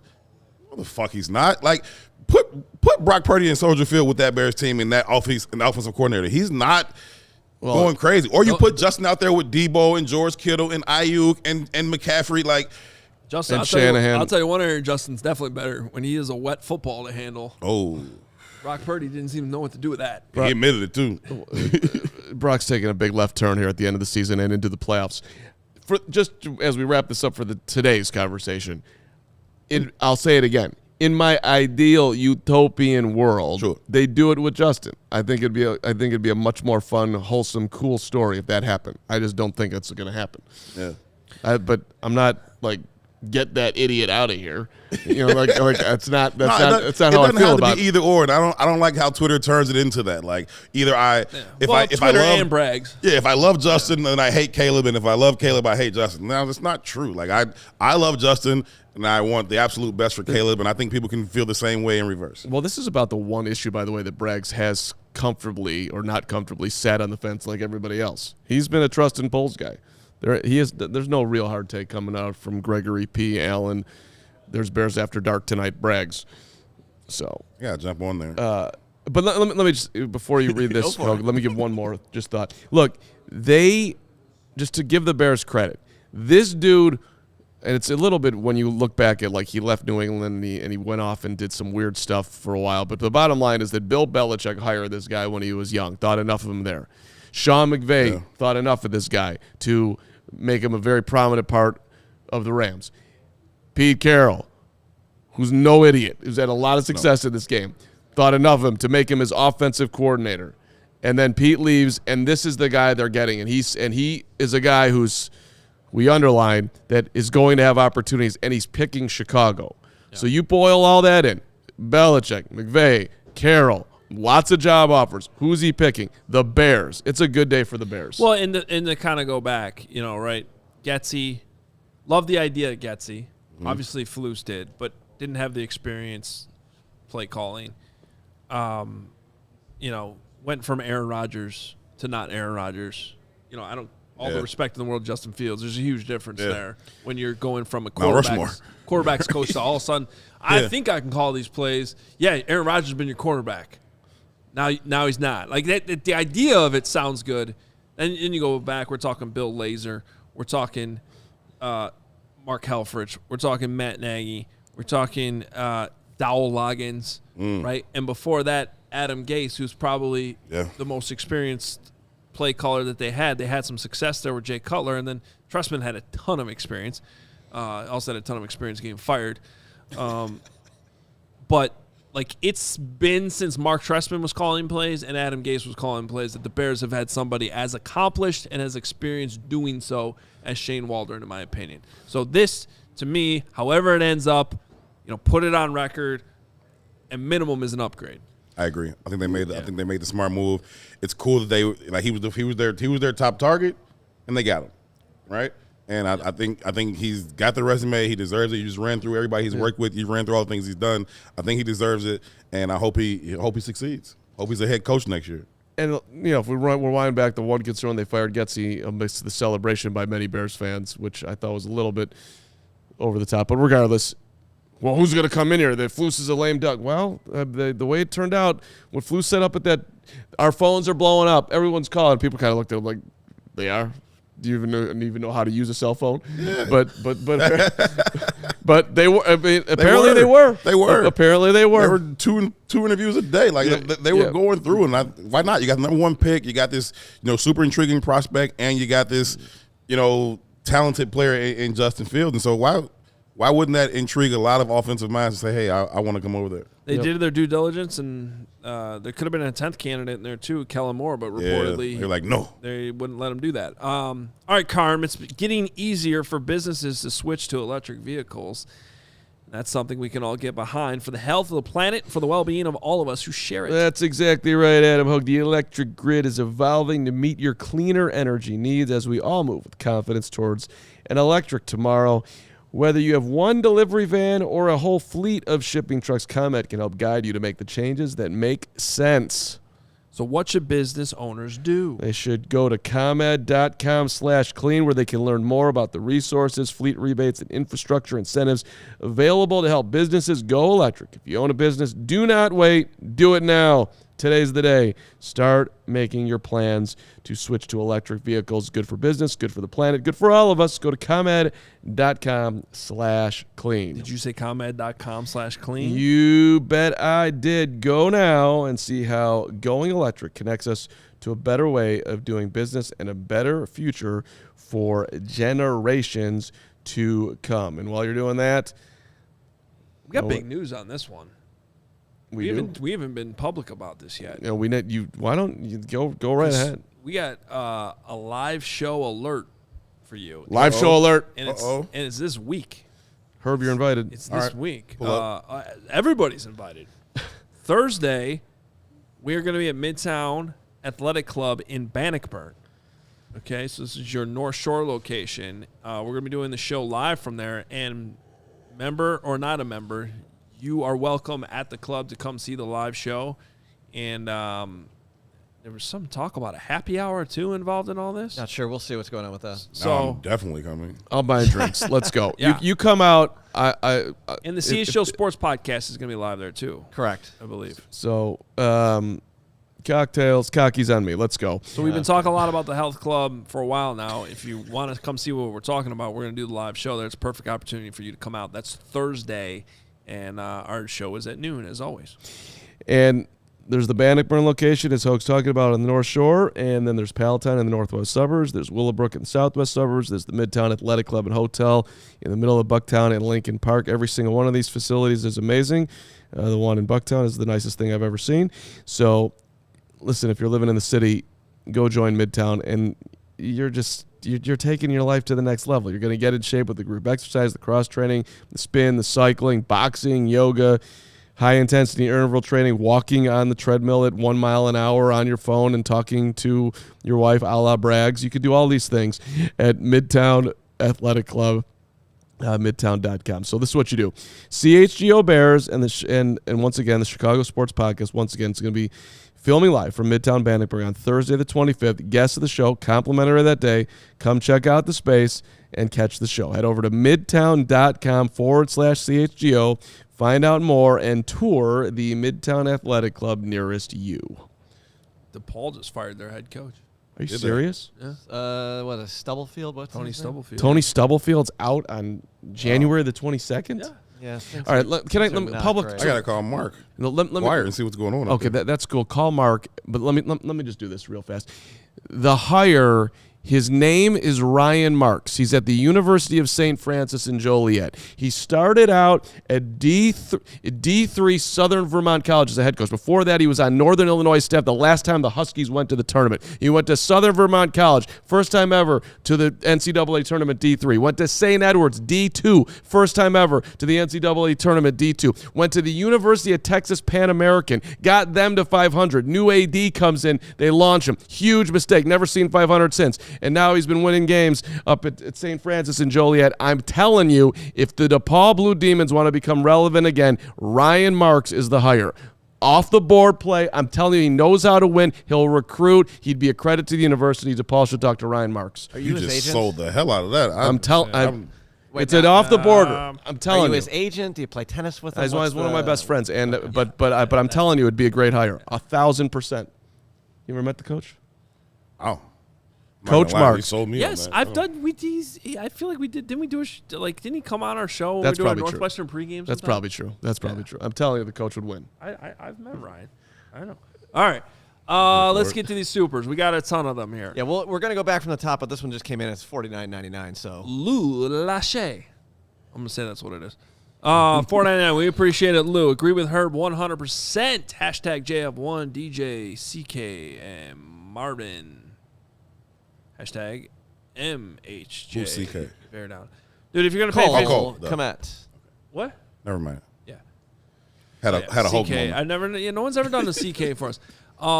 If you're new here, just know that we don't do well with abbreviations. And look, if you're going to spend $50 on a super, you can hashtag all you want. Indeed. But at the same time, this is also not Twitter, so it just makes it a little harder for us to read. Appreciate That's it, all Lou. we're saying. I agree but with you we 100%. definitely appreciate it. Isaac, $5. Waldron, OC, Greg Olson, QB coach, Cliff, passing game coordinator is my dream team and has been from the start. Love you. Thank you, Isaac. I'll assume that's. Wait, Cliff Kingsbury? Kingsbury, Oh, yeah. boy. Okay. Yeah. Wow. Well, originally our plan today was to have Bo on from PHNX to talk about Kingsbury, but then we had to bang that obviously because we didn't hire him. Kentucky Bears fan, $9.99. No OC with options is coming here to save Justin in year 4. Coaching Caleb is an opportunity to be a head coach. Coaching Justin will get you scapegoated and fired in a year. Look at it from Waldron's point of view. That's reasonable. It's a reasonable take, exactly, Kentucky Bears fan, which is why the more we talk this through, the more I think it's Caleb. Let's continue on with Prince Pengu, a.k.a. the Prince. $20. Thank you, Prince. Really hoping that with this offseason, the NFL forces the Bears to be on Hard Knocks because I would love to see the behind the scenes of the QB decision. Prince, it ain't happening. That wouldn't be on Hard Knocks either, right? That would be late. That would be after, right? After the QB. It would be. Training camp with Caleb or whoever would be awesome. That'd be cool. I don't know what they ended up doing with the quarterback show this year. They were having troubles filling it. Remember, Justin said no. It's too bad because it would have been awesome to get. Caleb might be a type that would say yes. I'm a say business yes now. man. Maybe they did. Great Maybe they Jay-Z did line. Caleb this year. Maybe we just don't know it. Yeah. It's interesting. Here's what I'll say about Hard Knocks because the Bears are one of 3 teams who can be forced to do it, I believe. There's 2 things the Bears have been against now for a while. One is Hard Knocks. That's been well documented. The other is having to give up a home game for a London game. Now, because of the 9th home game, that's kind of not out of their control anymore. Eventually, they were going to have to do it. Now that there's an expanded schedule, that was all agreed upon, and they knew this was coming, that eventually they were going to have to give up that extra home game for an international game, and that's coming this year. Given that happened, I find it very hard to believe that in the same year they would make the Bears Stick it do to them Hard twice? Knocks. Yeah. Yeah. I even though it's kind of out of their control, I think that's a bargaining chip that George McCaskey could still play. Which, again, not only do I not understand what they're afraid of, I think it's a terrible look that you are consistently so scared of being on Hard Knocks. What are you hiding? Yeah, right. Yeah, I'm well on record of, but they have absolutely no interest in doing it. The only time Kevin Warren's really been on record talking about that, I asked him about it at the owners' meetings last year, and he had just literally started on the job, and so at that point he was essentially reiterating the franchise's stance on it. I don't know if that's changed. He seems like the type of guy who might be more open to it. But yeah, I think it's a bad look that they're that scared of it. But that being said, I don't think it's going to change. I mean, a lot of storylines going around there, so it will be an interesting one. From a TV perspective, though, Matt Eberflus is not exactly the most entertaining choice as far as your head coaching candidates to be on Hard Knocks. He's not Mike McDaniels or Saleh. He's no Dan Campbell. We're just going to be where our feet are, and we're going to have our eyes forward, and we're going to be on Hard Knocks. Just say right 740 times. Can you imagine going from Mike McDaniel to Matt Eberflus on Hard Knocks? Two different cats. I mean, the only thing I'd want them to capture is the way he does his hair behind the scenes. That'd be amazing. How much product goes in there. Maybe go jean shopping with him. Well, he and Mark Grody meet every morning at 5:30. They do, right? They comb each other's hair. They really have formed a bond, Grody and Flus. Through their hair, yeah. Football CF Candy, £4.99 sterling. Or as Bragg should say, £4.99 sterling dollars. Correct, yeah. How do you feel about people thinking this was an agency hire because job not being attractive with lame duck Waldron had a lot of choices, tea leaves? I love CF Candy's language. It's her own language, and it's amazing. I don't know. Does Waldron have the same agent? So there's another super chat that refers to all three of them having the same agent. Flus, Waldron, and Poles. Well, Poles and Flus do. Yeah, so that agency represents like all the coaches. Trace Armstrong is their agent. Yes. Former Bear. Look, networking matters in life. Thanks, Darcy. I mean, come on. It does. I mean, a lot of people get their jobs based on who they know as much as what they know. That's why you pay an agent. Yeah. No doubt. I can see that. You have to be good enough to get an agent that they'll take your money. Not that I would know anything about calling agents and them saying, no, not working with you. You just sold that job to DePaul's next coach. I'm with that. You should be Ryan Marks' agent. You're in the wrong game. You need to be the agent. You don't need to be the one who It's not a terrible pivot for me. Maybe I'll go agent. I was thinking about that. I mean, I would hitch this guy over here. Oh, there's no doubt. I mean, that would be one of my first clients. I'd call everybody up. His name is Herb Howard. He has a little bit of a thing for Justin Fields, but other than that, his shit's tight. $20 from Ebony Sales. Ryan Poles can be serious about taking the North and never giving it back. Can't be serious. That's a key word there. Ryan Poles can't be serious about taking the North and never giving it back with the fourth best quarterback in the NFC North. Ebony, we don't need that energy right now, but hey, listen, that's not necessarily that's a fair point too when you talk about what they're going to do in this decision.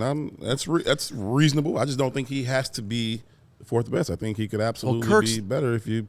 Kirk's leaving. He's going somewhere else. He's going to go coach go play for the Falcons or go play for the Niners or somewhere. So we can be. This is another just little tell. I like that super chat, Ebony, because like 6 months ago we were arguing, is Justin the best quarterback in the division? Yeah.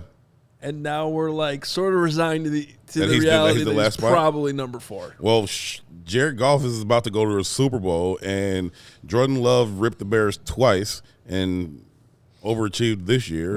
Bears fans, if you went back to the offseason, they would not have traded Justin Fields for Lamar Jackson in any world. No way. Never. Wouldn't have happened. Not doing it. Lamar's terrible. Well, in their defense, I don't know about that. Nobody wanted to trade for Lamar Jackson, which... Because you can't win with that style of football. Going back to some ridiculous storylines in the NFL this year, that's got to be number 1. How did no one offer for... Nobody wanted Lamar Jackson's available. No interest. We're good. You can't win with that style of football. Oh, my God. Then they go get the number 1 seed in the AFC, and they're about to go to the Super Bowl, too. That defense, though, is nice. It's very good. So is the Bears defense. So when I told you I tweeted about that after the Ravens won. Yeah. I was like, oh, look, you can win with that style. And then somebody was like, yeah, they got a great defense. I'm like, have you seen the Bears defense lately? Who's that guy that plays linebacker for them again? He wears number 0? Roquan Smith. I mean, their safeties hit a little bit more forceful than ours. OBJ offered him like $50,000 or something like that or maybe it might have been $250 to have number 0. And Oh, Roquan really? said no. I was like, Roquan, you were number 3 in college. You could have took OBJ's number, but I guess when you got $100 million, it doesn't really matter. We're up against it here. $2 from Keith Sorry. Chow. Waldron loves wide receivers, so this hire means drafting Marvin Harrison Jr. Yeah, that's an interesting one, Keith. Maybe. Guys, the OC doesn't draft the players. Lord of the Trees 5, $20 super chat. We appreciate you. I think this hire is about as good as can be hoped while retaining Eber. Not saying Eber is the answer, but I understand giving your CEO type coach the chance at a second hire for each side of the ball. Team Carm forever. Lord of the Trees, thank you for that. And the fact that you went to Eber is amazing. That's pretty good. You just broke new ground. Yeah, like he's giving him a second chance. So he's off loose. He's going to go Off Eber. loose, he's Eber now. He's the Eber. Oh, he's the Eber now. Okay. Gaming for veterans, $10. Can the Bears follow the Texans' C.J. Stroud season game plan with Williams? Basically, bring in Williams and make a run for the playoffs. Sure, Yes. why not? Let's go. Yeah, they have the 2nd and 3rd pick. If the Bears can get Caleb and Marvin Harrison Jr., I'll shut up. If the Bears draft, drafted Caleb Williams, are you still expecting playoffs? Yes, I think this team Yeah, I think this team is ready to go to the playoffs right now. I think this team should have won 10 games this year. I'll give you one of the 3 losses back. You should at least win 9. Yeah. Juan De La Cruz, $4.99. Last year we got the haul. This year we give it. Post free agency. First overall, we take Caleb. Third, we take we're saying trade up. To third, we take Marvin Harrison Jr.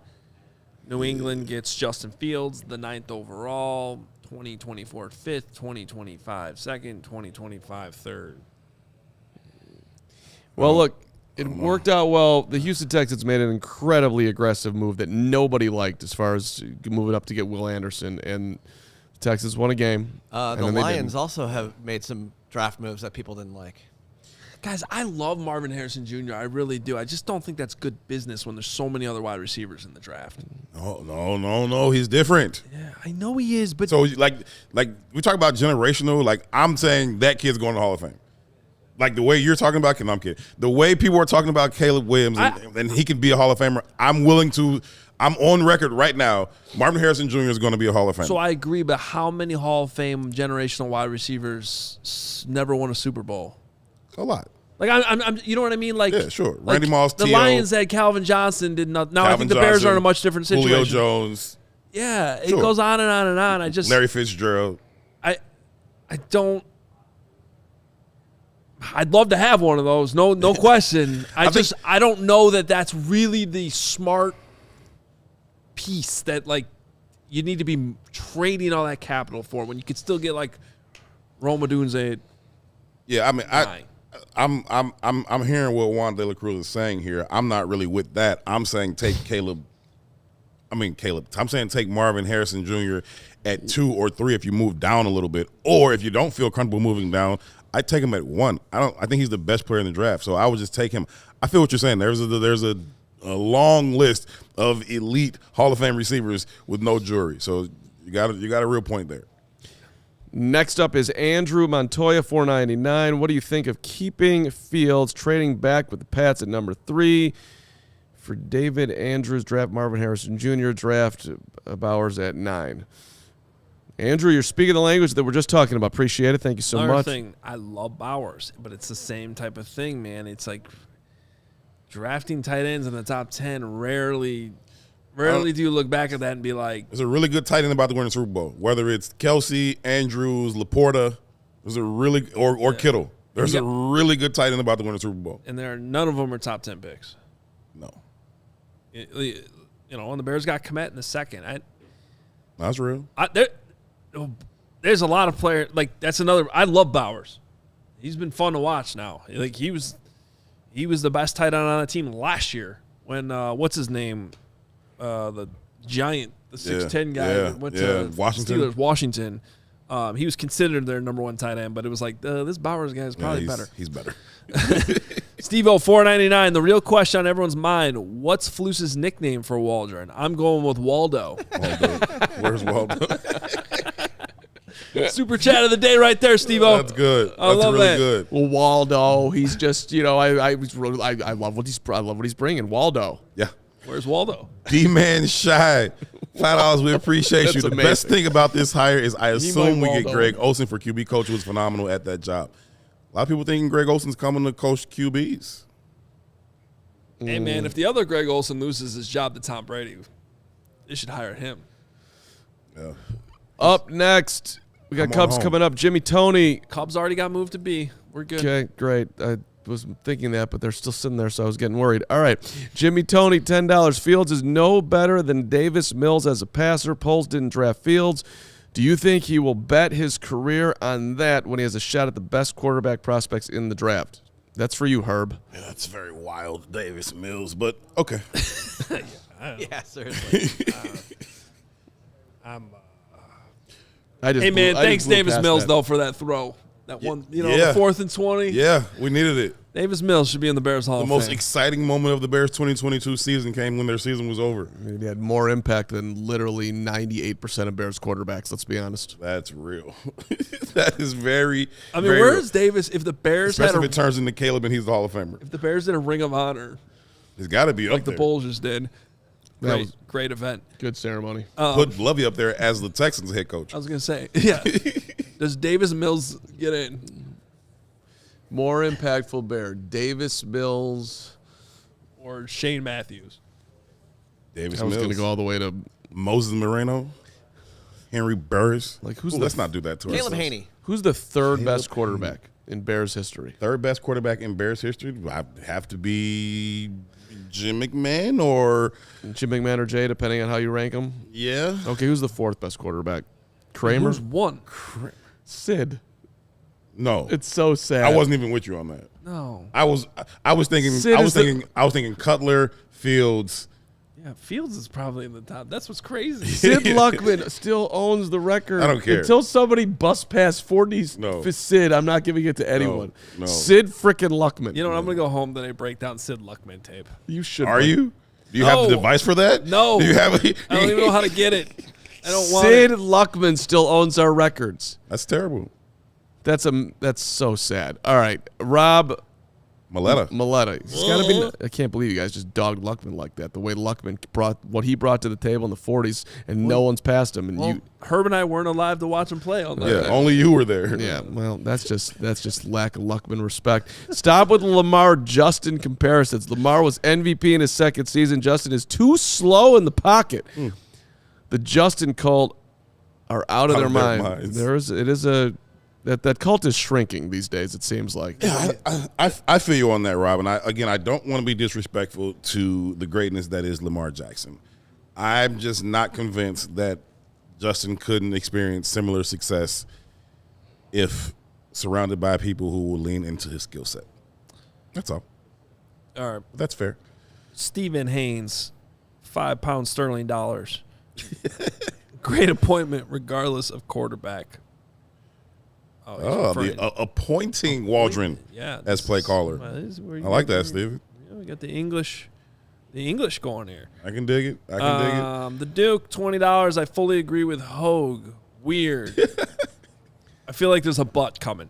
Waldron is the best candidate for both pass because even if he's leaning one way or another, polls isn't going to make a decision until the scouting is done and the trade offers are on the table. 100% Duke. And I bet you even though Herb and I appear to be on opposite sides of this quarterback thing right now, I wonder what it would be like if we got to sit in the room, know exactly what the trade offers were. Like, I could be persuaded one way or the other still. Sure. I'm not locked in. Sure. You tell me, the Raiders want to give you 3 first-round picks and Max Crosby? Let's go. You can have that. That's a better team. We can win the Super Bowl in 24 if they got Max Crosby and Montez Sweat and Marvin Harrison Jr. and DJ Moore and Cole Kmet. Let's go. What do you think, Poppy? What do does you Poppy think? think? Poppy will join us for the rest of the show Yeah. as the Cubs guys are going to go in Studio B. Go, Poppy. Okay, buddy. We're doing super chats. You're down. There you go. Good. Sit. Enjoy the program. Sorry, I didn't mean to kick you in the head. I love Poppy, you. You're the best. bark twice if you're for Caleb Williams. No barking. We're not doing any barking. See, We'll work out that. Poppy's not for Caleb. $4.90. Victor Cruz. I mean, Herb's the sit up here, only you one can that sit up the here. dog barked at coming in today. That's true. That's I not thought that true. was- She got very hyped with Luke too, I think, Okay. and Lawrence, and No, Jim. she loves me. She'll be Not more me. in a second. There we go. Bye. $4.99 from Victor Cruz. Appreciate you. Is a QB really the number one concern? You trade down 2 spots to get a haul and draft a possible Hall of Fame wide receiver. We want JF1, Victor Cruz. No one is smarter than you. By the way, did you see Victor Cruz, the real one? Is Yeah, did you see the he's- real one. He's in a commercial these days. Is he? Is he I don't dancing? even remember what it is, but they literally have to explain who he is in the commercial. He's a great dude. I've like- interviewed him many times. Yeah? Yeah, he's a good guy. Well, he was on the Bears for 5 seconds. I enjoyed That's those. right. Yeah. Wow. Yeah. Those are bad years. I forgot about that. We could run into a Victor Cruz at the Super Bowl this year. Could happen. He's always popping up. Okay. Armando, $4.99. Justin is an NFL quarterback. His problems mostly came from lack of trust in Getsy/O-line. He's more than likely the better QB than Caleb with that fix. There's a lot of And people out also- there that believe in also Justin. You're MVP not Herb. wrong. There you go. Now, Armando, there's also no one smarter than you either. Herb is the MVP. Yeah, I don't want to. I try not to make this thing Justin versus Caleb. I don't think that's where it is. I think there's so much more to it. Like I said earlier, Caleb could be better than Justin, and I'd still say what I'm saying unless somehow we know for sure that Caleb's going on Mount Rushmore. I don't think that he makes the Bears a better team than my scenario. All right. $4.99. Matt W. The Bears' perfect offseason is starting off right. Next draft, Williams and Odunze and a center. Get a second for Fields and bye in free agency. Bye. Bye bye bye bye bye. That's a mistake. That Why? We gotta get a the center. dog came. snapped it. That was a Puppy. You got a short list of centers, man. We need one. Well, the Oregon center. I want that guy. Okay. You willing to go rookie center quarterback? Since we have all the time now, Yes. Wow. you are a rookie center, rookie QB. You see Tyler Lindenbaum, speaking of your Ravens? Yeah. I know he's in year 2 now, right? Yeah. But he's already an all-pro. I'm just saying the combination of rookie, getting the Super the Bowl. protections and everything. That's Being tough. upgraded over the center the Williams had last year. Yeah, and the one Some of that that Fields tape had was last year. rough. Some of that tape was rough. Yeah. Okay. No, I get your point, but what veteran center are you bringing in that's Lucas like Patrick. they tried that with Lucas Patrick, you know what I mean? 1 year deal. You got to get a real center, man. You got to get He wasn't- a real center. When they didn't even but here's the thing. He wasn't that bad. He really Wait, really he's being wasn't. serious. I thought he was joking. No, I know, but he's right and he's wrong because he was bad, but he was way better than what they had in Green Bay in Week 18. yeah. Like there was still a He drop off. stabilized it in that third quarter area of the season. He kind of stabilized He it. did. You got to give him. I'm just saying it's like Yeah, but it was an still- optional backup to get the season going. I don't completely hate it. I need a real dude at center. Yeah, man. the center position has become what used to be my rant every year and draft a real safety. They finally did with Eddie they were Jackson. going Alpha Lava, and then they were going They did that for like 10 years. They went from Mike Brown. Look between Mike Brown and Eddie Jackson. yeah. That just Yeah. like there's like a void for a No, decade. it was bad. And I was losing my mind every year. I was like, can just get a real safety. That's what this has become at center. Like, just can we please get a real center again? I need a center. And it's man. cool to get one in the draft, but you're going to have a veteran behind him. And let's not have it be Dan Feeney. How's that? Can we all But- agree? I don't mind if you're talking about draft a legit number one center Yeah. to be the starting center, Yeah. and then keep Lucas Patrick. That's what I'm saying. I'm cool with that. You know. B Shep 23, $4.99. Justin Fields is elite. All right, B Shep. Darius Harper, $5. Herb needs his own show, Jake. No, who would I talk to? Well, Jake, you keep up with his Justin Fields stuff. Yeah, you did. You will get Jake your and own Herb show. That's because y'all gonna kick me off this one. Saturn Orange, $20 for both quarterbacks. You are deciding based on potential because Justin hasn't given us the production yet. Lamar has thrown for 3,500 more yards in multiple seasons. Justin hasn't. Caleb has a better chance to be good than Justin. And Isaac, $10. Herb, love your passion and your point. But Here comes the but. With Saw that one coming. With Jackson and his 150-ish passing yards, He's absolutely good enough to win a game, but not every week seemingly with Justin. My opinion. Love y'all. Love you right back, Isaac. I just think the Ravens lean into it with everything they've got, and they're probably going to win a Super Bowl because of it. How many more of these we got? A lot. We have a Michael Jordan number left. Craig Wood, 5 pound sterling dollars. Hoge, you want to talk resetting the QB? Maybe get Brad back and ask what cap will be like when we need to re-sign Caleb. Terrible reasoning for drafting Caleb Williams. Okay, It'll be the same as Fields, but 3 years later. Yeah. Listen, if you're going to have a great quarterback, whether it's Justin or Caleb, you're going to pay somebody. But, yeah, no. You're buying 3 years. Yes, you have to pay. Craig's point, I think that we're all understanding, is that you're gonna have to pay Caleb $70 million, and you can get Justin for $40. Henceforth, keep Justin. Yeah, but the teams, okay, the Chiefs don't regret paying Patrick Mahomes. Right. The Ravens aren't going to regret paying Lamar Jackson. The teams that regret who they sign is the Giants, the Cowboys, the Cowboys, and their Dak Prescott situation. It's the teams Cleveland Browns that pay up for the guys that don't live up. Yeah, Deshaun Watson in Cleveland. So if Caleb earns, Patrick Mahomes money, it's a good problem. Man. Did you watch the game last night? Like, you can have a good defense and a quarterback and a tight end and be fine. That dude is special, man. It's a good problem to have. I feel the same way about the quarterback money conversations as I do about the OC head coach conversation. If our OC becomes a head coach next year, the offense went crazy. I'm here for it. You can't be afraid of paying the quarterback. You have to be afraid of paying the wrong quarterback. You want to be in the position to pay the quarterback. Yeah. That means things worked out. $4.99 for Chris Evans. The correct answer is to trade number 1 and build the team. Thank you, Chris. Up next is Alex Deno. $5. Thank you, brother. If we keep Fields, improve the line, draft Harrison, get an extra receiver, continue to improve defense, we can get to 12 wins. Carm rules. Alex, you rule. Thank you. And you're correct. Your formula is good. Legit. Need another edge rusher though. Keith, I live in Baltimore.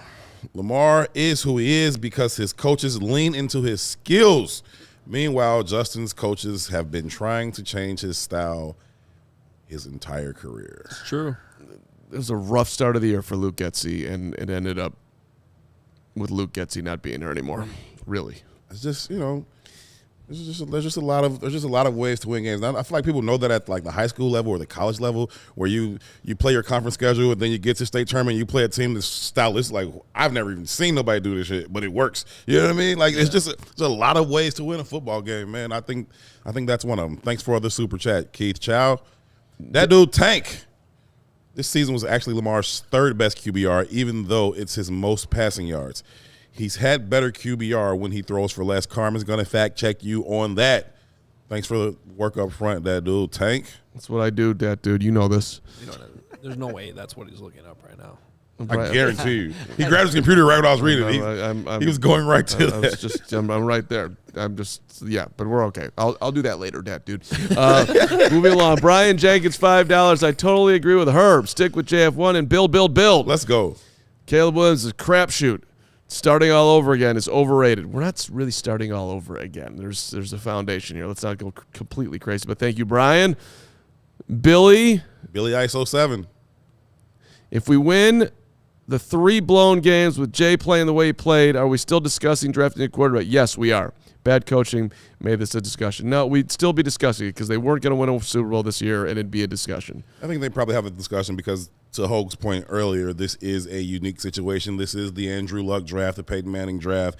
These things don't come. I know we throw that around every year, but it doesn't really come along. I would also ask you to think a little critically about those 3 games and ask yourself why it didn't happen. Yes, the defense kind of lost their shit in those games, but is it still a win with a different quarterback? Got to be able to slam the door shut offensively. For sure. Andrew Sullivan, $9.99, lost in the Lamar, 150 yards is the Ravens' elite D. Bears are very close to having an elite D, so maybe they should look to investing more on that side. Edge and 3 technique away from 150 yard. I agree with you, and I don't think they can't fill those two needs in this offseason. Plus, the kid Javon came on late last year. He may be an option for answer at 3-tech. Back to Ebony Sales, $10. 20 out of 20 Super Bowl winning quarterbacks are telling you what you need to win it. Stop trying to skate uphill with the worst quarterback in the NFC North. Okay, Ebony, we covered that worst part again. Let's move along to Mr. Panda Wanda. Love you, Panda Wanda. $4.99. T-Law, Wilson, Jameis, Tua, Herbert, Jones, Baker, Darnold, etc. More risky taking a chance on a quarterback who 3 years later people are unsure of. Yeah, none of those guys came out with quite the T-Law, Trevor Lawrence. Okay. projections as Caleb. There's a few quarterbacks in there I don't think should be in there.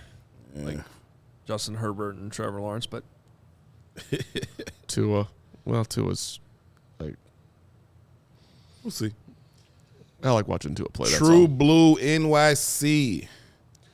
Eli beat 50 touchdown Brady and Moss to win the Super Bowl. Good teams win. He did, but That's one of the biggest upsets in Right. league history. I That mean, was crazy. I couldn't see anybody beating that team. I mean, They were 18-0 and then just lost in the Super Bowl. with a catch with a ball off a helmet, like come. Yeah. That wasn't that game, was it? Yeah, that was right. That was that game? Wasn't the Tyree catch that game? Yeah. yeah, that was. Okay. Yeah, it was. And by the way, Brady won 7. Eric Dodge, $10. At this point, I don't even care about trade leverage. I like Poles, Waldron to decide on the quarterback quickly before the Bears fan civil war swallows everyone. You can't do this for 3 more months. It'll be fine. We'll all It'll come be back. in 3 months. It'll be. Yeah, once Caleb is here or Justin's retained, everybody will settle down. Yeah, this People is still like the be- Avengers movie Civil War, Yeah. where it's like, why did this happen? Why are they all fighting each other? And then they all come back together it'll be and fine. they got to Like, fight Thanos together. Caleb gets here, I'm going to be rooting for him very, very hard, and I'm also going to be petty and tweet out Justin stats every week.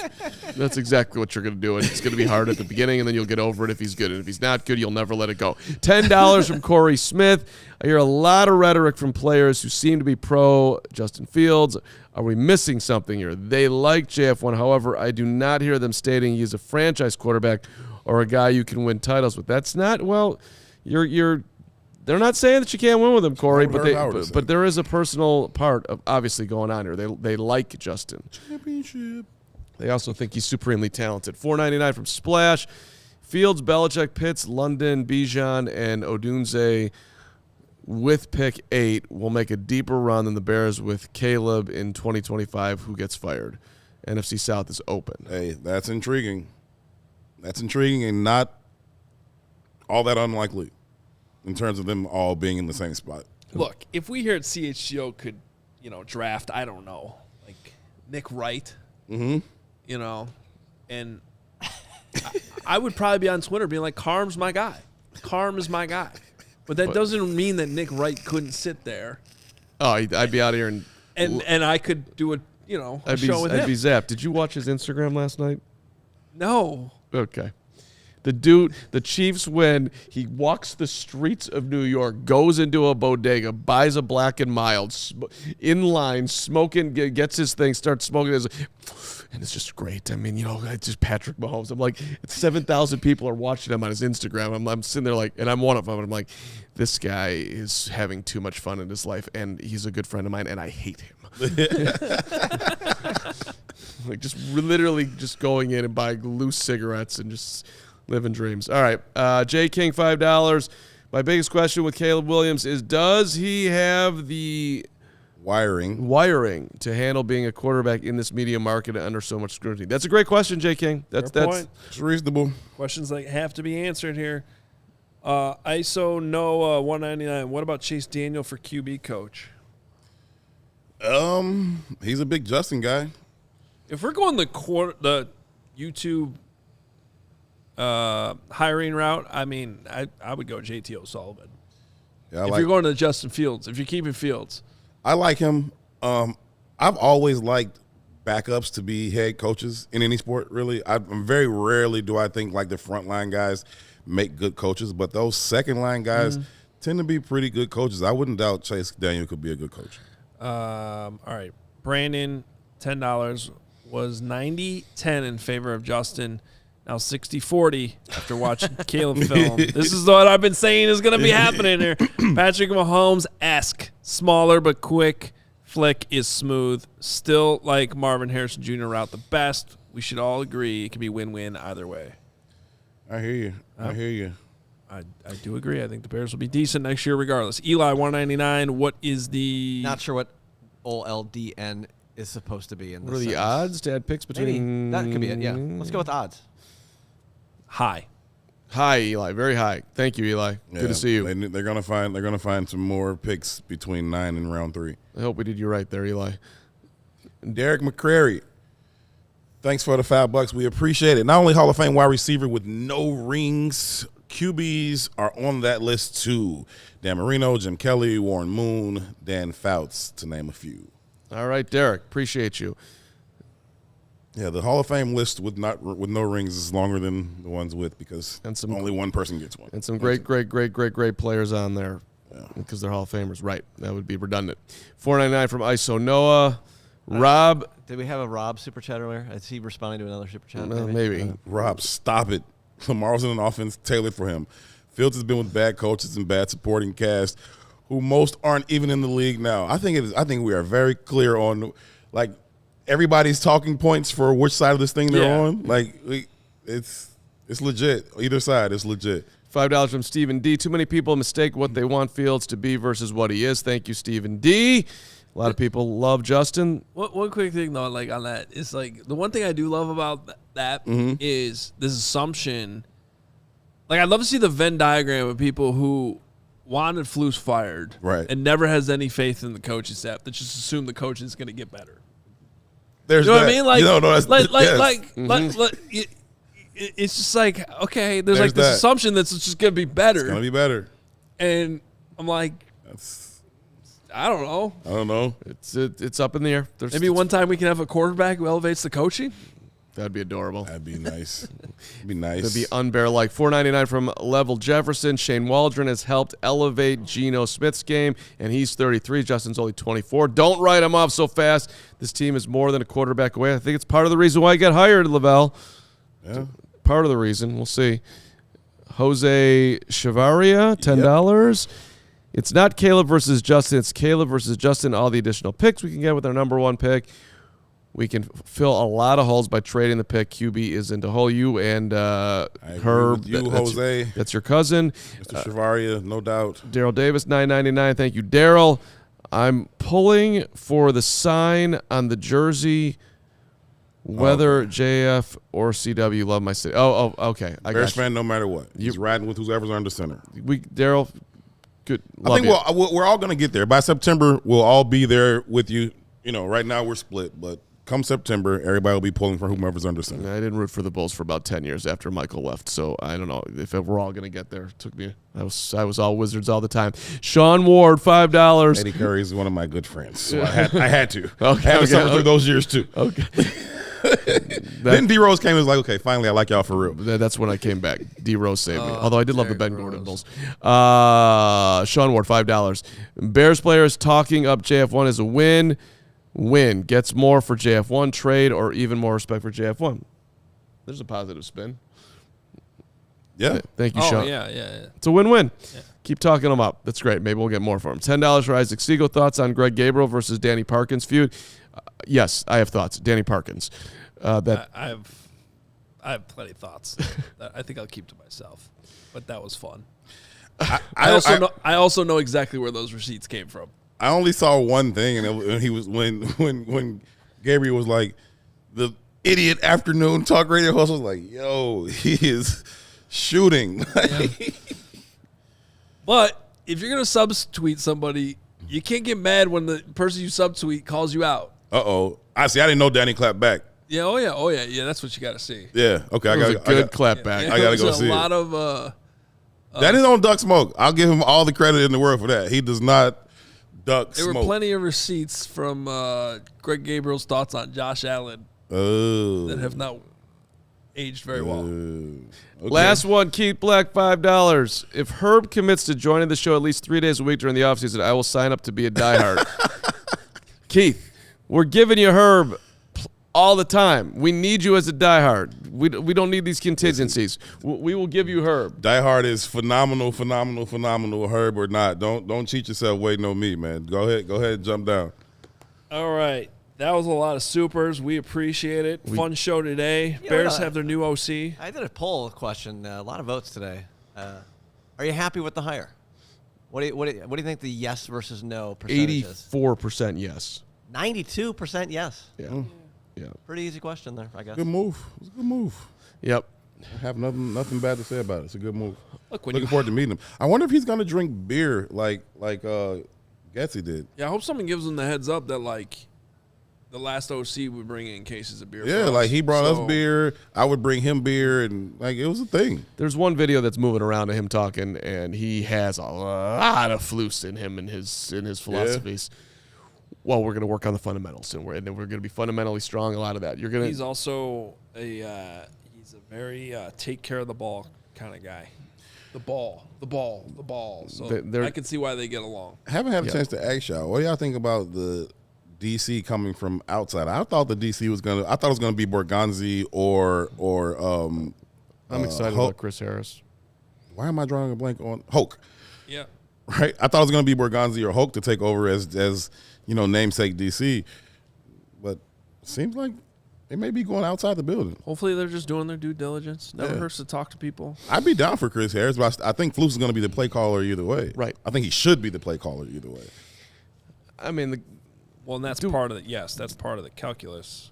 I just like it. The dude was a player here. He's moving up the ladder. He's had a bunch of DC interviews. Bring him back home. I'm down for it. I don't have a single problem with that. I like it. It's a cool story. I like Chris Harris. No problem. That's just. If Flus is going to continue to be the play caller, I thought they would just give the namesake to somebody who's already in the building. Right.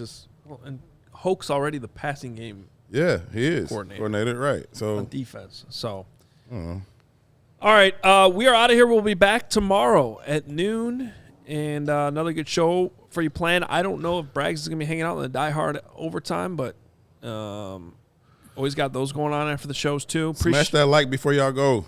Yep, a lot more votes than likes, guys. Hit that like button. Same Please option. Hit subscribe. Send the link off to a friend. Become a diehard. allchgo.com/diehard. We are out of here. We'll be back tomorrow. I'll talk to you then.